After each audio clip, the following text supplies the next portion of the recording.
नमस्कार दोस्तों, स्वागत है आपका आज के इस करंट अफेयर्स के सेशन में।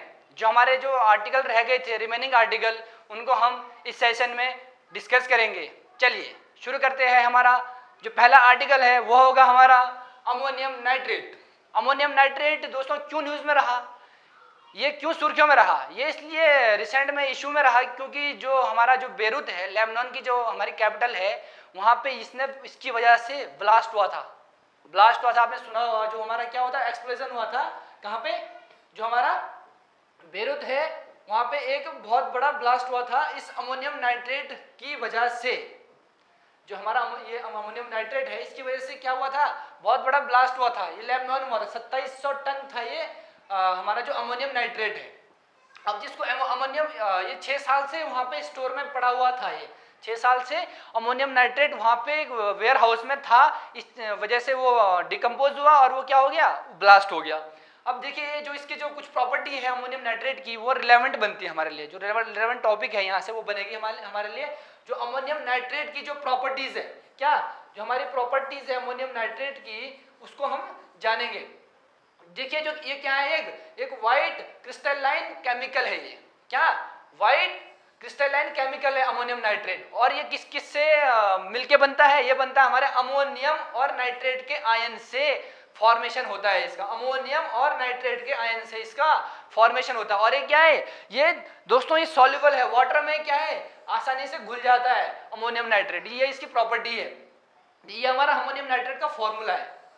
ये हमारा NH4NO3 अमोनियम नाइट्रेट का फॉर्मूला है। और ये क्या है, अब देखिए जो ये अमोनियम नाइट्रेट है, ये सब वर्ल्ड मोस्ट वाइडली फर्टिलाइजर है। ये फर्टिलाइजर के काम में आता है। कौन? Ammonium nitrate. ये आपको यहाँ से जानना होगा, ये इंपॉर्टेंट है, क्वेश्चन है, बन सकता है यहाँ से। कैसे? जो अमोनियम नाइट्रेट है किस चीज के लिए इंपॉर्टेंट है? वो है हमारे फर्टिलाइजर के लिए। सबसे ज्यादा वर्ल्ड में फर्टिलाइजर के फॉर्म में अमोनियम नाइट्रेट को यूज किया जाता है दोस्तों, ध्यान देना है ये। चलिए आगे चलते हैं। इसके बाद क्या है, अब ये हाई टेम्परेचर में क्या हो जाता है, ये डिकम्पोज हो जाता है। अगर इसको हाई टेम्परेचर मिल जाए, हाई टेम्परेचर इसको मिल जाए तो क्या हो जाता है, ये डिकम्पोज हो जाता है ये। और डिकम्पोज होने के बाद क्या हो जाता है, ये ब्लास्ट हो जाता है। अब दोस्तों जो ये अमोनियम नाइट्रेट है ना, NH4NO3, कौन? अमोनियम नाइट्रेट NH4NO3, ये एक ऑक्सीजन जनरेट करता है। मतलब ये ऑक्सीजन बर्निंग के फॉर्म में काम करता है। देखो ये ऑक्सीजन को क्या करता है, रिलीज करता है। जब डिकम्पोज हो जाता है तो ऑक्सीजन रिलीज करता है। ऑक्सीजन रिलीज करने से क्या हो जाता है, ऑक्सीजन एकदम से क्या कर लेती है, आग पकड़ लेती है और ये ब्लास्ट हो जाता है। ये इसका जो मेन है, डिकम्पोज होने के कारण क्या होता है, ऑक्सीजन को रिलीज करता है ये। कौन? NH4NO3, ये हमारा अमोनियम नाइट्रेट है। और देखिए जो अमोनियम नाइट्रेट क्या है, नाइट्रोजन ऑक्साइड और वाटर वेपर, अगर ये डिकम्पोज हो गया तो क्या करता है, ये नाइट्रोजन ऑक्साइड और वाटर के फॉर्म में ये डिकम्पोज हो जाता है, टूट जाता है। किसके? NH4NO3 किसके फॉर्म में टूटता है? नाइट्रोजन ऑक्साइड NO2 और वाटर के फॉर्म में ये टूट जाता है, ब्रेक होता है। ठीक है, ये हमारा टूटने के, डिकम्पोज होने के बाद क्या बनता है, ये NO2 और H2O ये ब्रेक हो जाता है, फिर ये ब्लास्ट हो जाता है। अब देखिए जो ये नाइट्रोजन डाइऑक्साइड के बारे में थोड़ा जान लेते हैं। जो NO2 है, ये क्या, रेड बैड स्मेलिंग, बहुत बेकार अच्छी गंध नहीं है इसकी, मतलब इसकी बहुत ज्यादा बदबू आती है। किससे? जो हमारा नाइट्रोजन ऑक्साइड है, ये रेड होता है देखने में, और क्या होता है, बैड स्मेलिंग होता है। अब देखिए दोस्तों, और ये क्या करता है, ये ammonium nitrate explosion produce massive amounts of nitrogen oxide, बहुत बड़ी मात्रा में नाइट्रोजन ऑक्साइड ये प्रोड्यूस करता है। कौन? ये हमारा अमोनियम नाइट्रेट। और ये कहाँ पे, अब देखिए जो इसको हेल्थ इफेक्ट है, किसके? नाइट्रोजन ऑक्साइड के हेल्थ इफेक्ट। इसके हेल्थ इफेक्ट क्या होंगे? ये commonly present in urban area population. जो हमारा शहरीकरण है, जो हमारा नगरीकरण है, वहाँ पे ज़्यादा जो कंपनीज वगैरह लगी रहती है, जो कारखाने लगे रहते हैं, वहाँ से बहुत बड़ी मात्रा में क्या निकलता है, हमारा NO2 निकलता है। और वो किसके लिए हार्मफुल होता है? हमारे हेल्थ के लिए होता है। जो हमारा रेस्पिरेटरी सिस्टम है, उसके लिए दोस्तों ये क्या होता है, हार्मफुल होता है। उसके बाद क्या है, ये पर्टिकुलरली कंसर्निंग, क्या जो हमारा रेस्पिरेटरी कंडीशन है हमारी, उसको ये बहुत ज़्यादा हार्म पहुंचाता है। रेस्पिरेटरी कंडीशन सिस्टम को ये बहुत हार्म पहुंचाता है। कौन? हमारा नाइट्रोजन ऑक्साइड। चलिए आगे चलते हैं। अब ये देख सकते हैं आप, हमारा जो ये फॉर्मेशन है NH3 प्लस HNO3 से बनता है हमारा अमोनियम नाइट्रेट। क्या, अमोनिया और नाइट्रिक एसिड से मिलकर क्या बनता है हमारा अमोनियम नाइट्रेट। अब यहाँ देख सकते हैं आप जो आप स्क्रीनशॉट ले सकते हो इसका, या फिर आप वीडियो को पॉज करके आप इसकी पूरी प्रॉपर्टीज आसानी से आप देख सकते हो। चलिए आगे बढ़ते हैं। अब यहाँ से क्वेश्चन कैसे बनेगा, ध्यान देना। क्वेश्चन ये बनेगा, जो हमारा जो बेरूत में जो एक्सप्लोजन हुआ था, जो ब्लास्ट हुआ था, उसमें कौन सी गैस थी, कौन सा कंपाउंड था, वो था हमारा अमोनियम नाइट्रेट। ये ध्यान देना है। अब एक ये यहाँ वहाँ से क्वेश्चन बनने के चांसेस है। अब अमोनियम नाइट्रेट की प्रॉपर्टीज पूछ सकता है, एग्जाम में कुछ भी आ सकता है, क्योंकि करंट इशू में बना है, इसलिए ये इंपॉर्टेंट है दोस्तों, उसको ध्यान देना है बिल्कुल आपको। अब इसके बाद हमारा पोकाली राइस केरला। अब देखिए पोकाली राइस क्यों इशू में रहा, क्यों करंट इशू में रहा, क्यों सुर्खियों में रहा। जो हमारे जो वेस्ट बंगाल में जो आपने सुना होगा अम्फान एक साइक्लोन आया था। अम्फान साइक्लोन आने से वहाँ के जो एग्रीकल्चर जो फार्मर है, उनके जो खेत है ना, खेत वहाँ पे सैलिनिटी ज्यादा आ गई थी, मतलब लवणता बहुत ज्यादा आ चुकी थी। कहाँ पे, जो हमारे एग्रीकल्चर के जो फार्मर है उनके जो खेतों में क्या आ गई थी, सैलिनिटी ज्यादा हो गई थी। किसकी वजह से, जो हमारा अम्फान साइक्लोन आया था कहाँ, वेस्ट बंगाल में। तो क्या हुआ, जो वहाँ के जो चावल जो पैदा होते थे, वहाँ के जो राइस वहाँ पे डेवलप होता था, तो राइस डेवलप होने के लिए जो कंडीशन थी वो अब सुटेबल नहीं रही। अब जो हमारे जो पोकाली जो आइस है, जो पोकाली आइस है, ये मेनली कहाँ होता है, हमारे केरला में होता है। जो हमारा पोकाली जो राइस है ये केरला में होता है।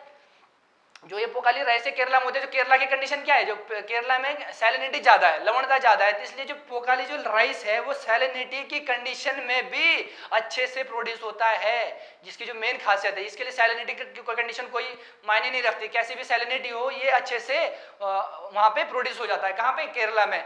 तो वैसे ही कहाँ पे है, जो हमारा सुंदरवन डेल्टा है वेस्ट बंगाल में, वहां पे भी चावल उगते थे। जो पहले जो चावल की जो वैरायटी थी वो उगती थी, लेकिन अब क्या हो गया, जो वहां पे सैलिनिटी ज्यादा हो गई, किसकी वजह से, अम्फान साइक्लोन। याद आपको ध्यान देना है, अम्फान साइक्लोन कहाँ आया, वेस्ट बंगाल में आया। तो वहां पे जो सैलिनिटी थी खेतों की वो ज्यादा हो गई। तो वहां पे जो हमारा जो नॉर्मली बेसिकली जो चावल यूज वहां पे उगता था, प्रोड्यूस होता था, वो प्रोड्यूस होना बंद हो गया। तो क्या करा वहां के जो लोग हैं, कौन, वेस्ट बंगाल के जो लोग हैं, उन्होंने फिर पोकाली चावल को उगाना शुरू करने के बारे में सोच रहे हैं। कहाँ सोच रहे हैं, ये हमारे वेस्ट बंगाल में। ये देख सकते हैं आप, अम्फान साइक्लोन आया और वहाँ के जो वैरायटी थी वो बर्बाद हो गई। अब क्या कर रहे हैं, पोकाली वैरायटी को वहाँ पे उगाना चाह रहे हैं। अब देखिए जो पोकाली वैरायटी है ये क्यों इंपॉर्टेंट है, क्यों ज़्यादा ये इशू में है, क्योंकि देखिए जो ये सॉल्ट वाटर रेसिस्टेंट है, मतलब ये सॉल्ट वाटर में भी अच्छे से उग सकता है। ये देख सकते हैं अब इसकी जो हमारे फीचर है, ये हमारा सॉल्ट वाटर रेसिस्टेंस है और फ्लोरिश है। ये खाने में अच्छा, हमारे कोस्टल केरला में पाया जाता है। ये जो हमारा केरला डिस्ट्रिक्ट है, केरला में, केरला के पैडी फील्ड में ये चावल पाया जाता है। The originally grown Pokkali is famed for this peculiar, और जिसका टेस्ट क्या है, बहुत अच्छा है और हाई प्रोटीन कंटेंट है। देखिए इसमें चावल में बेसिकली होता क्या है, कार्बोहाइड्रेट ज्यादा होता है, लेकिन इसमें क्या है, इसमें प्रोटीन की मात्रा दोस्तों बहुत ज्यादा है, प्रोटीन की मात्रा इसमें हाई है। इसलिए ये हमारे लिए इंपॉर्टेंट है। कौन, जो पोकाली जो हमारा चावल है, राइस है, वो बहुत ज्यादा हमारे हेल्थ के लिए रिलेवेंट है। देख सकते हैं, सॉल्ट वाटर रेजिस्टेंस है और क्या है, पोटेंशियल टू सर्वाइव फ्लड्स, मतलब फ्लड में भी ये अच्छे से सर्वाइव कर सकता है। Salinity removed by rain. चलिए हमने जान लिया पोकाली चावल के बारे में। अब हमारा परिवार पहचान पत्र, जो हमारे हरियाणा के जो चीफ मिनिस्टर है उन्होंने ये परिवार पहचान पत्र जारी किया है। ठीक है दोस्तों। और ये क्या है, यूनिक आइडेंटिटी कार्ड है। ये यूनिक आइडेंटिटी कार्ड है जो जिसको क्या कहा गया है, परिवार पहचान पत्र, ट्रिपल पी, पीपीपी। पीपीपी मतलब वो वाला नहीं, पब्लिक प्राइवेट पार्टनरशिप वाला नहीं, ये कौन सा वाला है, परिवार पहचान पत्र है ये। चलिए अब इसके बारे में कुछ जान लेते हैं कि परिवार पहचान पत्र है क्या है। ये देखो 8 डिजिट यूनिक आइडेंटिफिकेशन नंबर है। क्या, 8 डिजिट यूनिक आइडेंटिफिकेशन नंबर है, कौन, हमारा परिवार पहचान पत्र फॉर ईच फैमिली। इसको आप समझ सकते हो, जो हमारे ये परिवार पहचान पत्र है ये सेम किसकी तरह है, जो हमारे जो राशन कार्ड होता है ना, सेम उसकी तरह है, आधार कार्ड की तरह है। आधार कार्ड की तरह नहीं है। आधार कार्ड क्या होता है, एक आइडेंटिटी होती है सिर्फ यूनिक, एक बंदे की, सिंगल बंदे की, लेकिन ये क्या है, पूरी फैमिली का डाटा इसमें होगा। किसमें, ट्रिपल बी में, पूरी फैमिली के लिए है। और इसका जो smooth and automatic delivery of several citizen centric service, मतलब ये पूरे परिवार के लिए है, जो भी डिलीवरी, जो भी ऑटोमेटिक डिलीवरी के लिए ये आसान होगा ये। अब ये क्या है, रिप्रेजेंट फैमिली एज यूनिट, पूरी फैमिली को ये रिप्रेजेंट करता है यूनिट फॉर्म में। इसको ये मैंडेटरी है वहां पे, मतलब ये मैंडेटरी है वहाँ हरियाणा गवर्नमेंट के, हरियाणा के जो सिटीजन है उनके लिए बहुत मैंडेटरी है, पूरा मैंडेटरी है। क्यों? ये है हमारा फैमिलीज अवेलिंग बेनिफिट्स। जो अगर कोई किसी फैमिली को बेनिफिट्स लेने हैं गवर्नमेंट स्कीम के, गवर्नमेंट स्कीम के अंदर जो भी गवर्नमेंट स्कीम आती है, अगर उन्हें बेनिफिट लेना है तो उनका नाम कहाँ होना चाहिए? परिवार पहचान पत्र के अंदर। अब देखिए दोस्तों क्वेश्चन कैसे बनेगा, यहाँ से क्वेश्चन बनेगा कि जो परिवार पहचान पत्र है वो कौन सी गवर्नमेंट ने पब्लिश करा? वो पब्लिश करा हमारा हरियाणा गवर्नमेंट ने। अब देख सकते हो, अब ये मैंडेटरी किसके लिए है? जो हमारे गवर्नमेंट एम्प्लॉय है उनके लिए भी मैंडेटरी है, और उनकी सैलरी वगैरह इसी से इंक्लूड रहेगी, इसी ट्रिपल पी के साथ ऐड रहेगी। अब देखो बेनिफिट्स क्या है ट्रिपल पी के?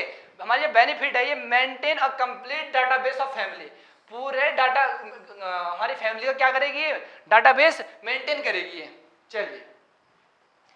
चलिए दोस्तों, इस लेक्चर में हम इस लेक्चर को हम यही सबमिट करते हैं। इसके बाद जो हमारा जो नेक्स्ट टॉपिक रह गया, नेक्स्ट आर्टिकल रह गया, उसको हम नेक्स्ट लेक्चर पे डिस्कस करेंगे। तब तक के लिए धन्यवाद।